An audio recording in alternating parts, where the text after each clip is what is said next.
just going to read the first chapter from The Wind in the Willows. The mole had been working very hard all the morning, spring cleaning his little home. First with brooms, then with dusters, then on ladders and steps and chairs, with a brush and a pail of whitewash, till he had dust in his throat and eyes, and splashes of whitewash all over his black fur, and an aching back and weary arms. Spring was moving in the air, above and in the earth below and around him, penetrating even his dark and lowly little house, with its spirit of divine discontent and longing. It was small wonder then that he suddenly flung down his brush on the floor and said, "Brother," and "Oh, blow," and also "Hang spring cleaning," and bolted out of the house without even waiting to put on his coat. Something above was calling him imperiously, and he made for the steep little tunnel which answered in his case to the gravelled carriage drive, owned by the animals whose residences are nearer to the sun and air. So he scraped and scratched and scrabbled and scrooged, and then he scrooged again, and scrabbled and scratched and scraped, working busily with his little paws, and muttering to himself, up we go, till at last, pop, his snout came out into the sunlight, and he found himself rolling in the warm grass of a great meadow. "This is fine," he said to himself. "This is better than whitewashing." The sunshine struck hot on his fur, soft breezes caressed his heated brow, and after the seclusion of the cellarage he had lived in so long, the carol of happy birds fell on his dulled hearing almost like a shout. Jumping off all his four legs at once, in the joy of living, in the delight of spring without its cleaning, he pursued his way across the meadow till he reached the hedge on the further side. "Hold up," said an elderly rabbit at the gap. "Sixpence for the privilege of passing by the private road." He was bowled over in an instant by the impatient and contemptuous mole, who trotted along the side of the hedge, chaffing the other rabbits as they peeped hurriedly from their holes to see what the row was about. Onion sauce," he remarked jeeringly, and was gone before they could think of a thoroughly satisfactory reply.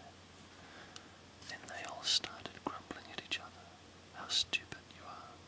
Why didn't you tell him? Why didn't you say?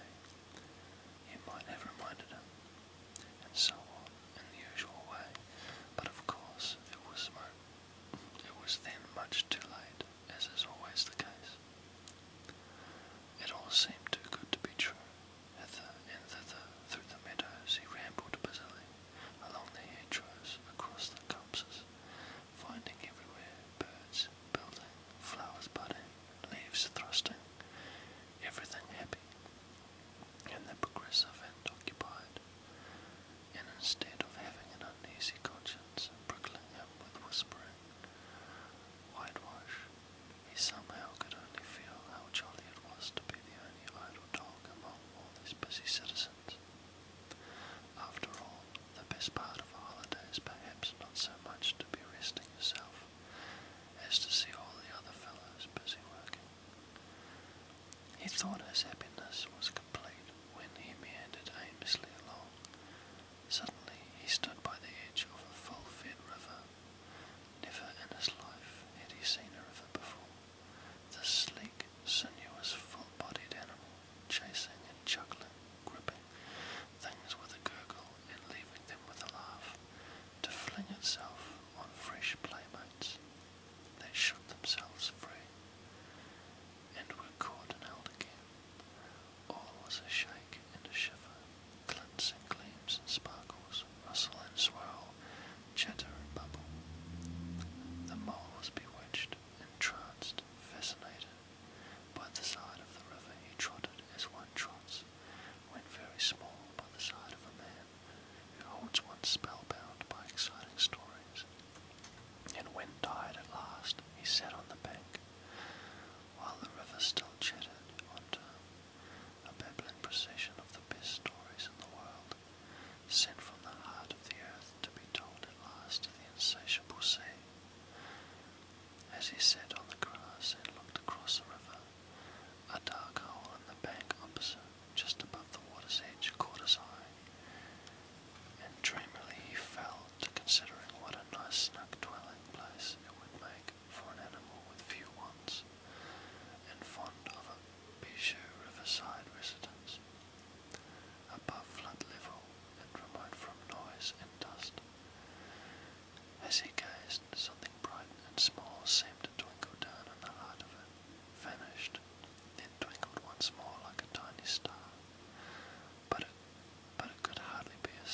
such an unlikely situation, and it was too glittering and small for a glowworm.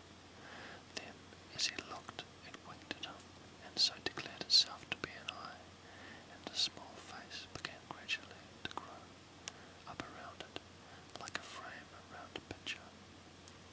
A brown little face with whiskers, a grave round face with the same twinkle in its eye that had first attracted his notice. Small, neat ears and thick, sulky hair. It was the water rat. Then the two animals stood and regarded each other cautiously. "Hello, Mole," said the water rat. "Hello, Rat," said the Mole. "Would you like to come over?"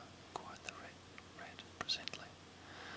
"Oh, it's all very well to talk," said the Mole, rather pettishly, he being new to a river and riverside life and its ways. The rat said nothing, but stooped and unfastened the rope and hauled on it, then lightly stepped into a boat which the Mole had not observed. It was painted blue outside and white within, and was just the size for two animals, and the Mole's whole heart went out to it at once, even though he did not yet fully understand its uses. The rat sculled smartly across and made fast. Then he held up his forepaw as the Mole stepped gingerly down. "Lean on that," he said. "Now then, step lively," and the Mole, to his surprise and rapture, found himself actually seated in the stern of a real boat.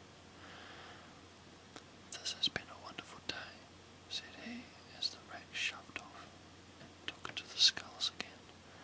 "Do you know, I've never been in a boat before in all my life." "What?" cried the rat, open-mouthed. "Never been in a... You never... Well, what have you been doing then?" "Is it so nice as all that?" asked the Mole shyly.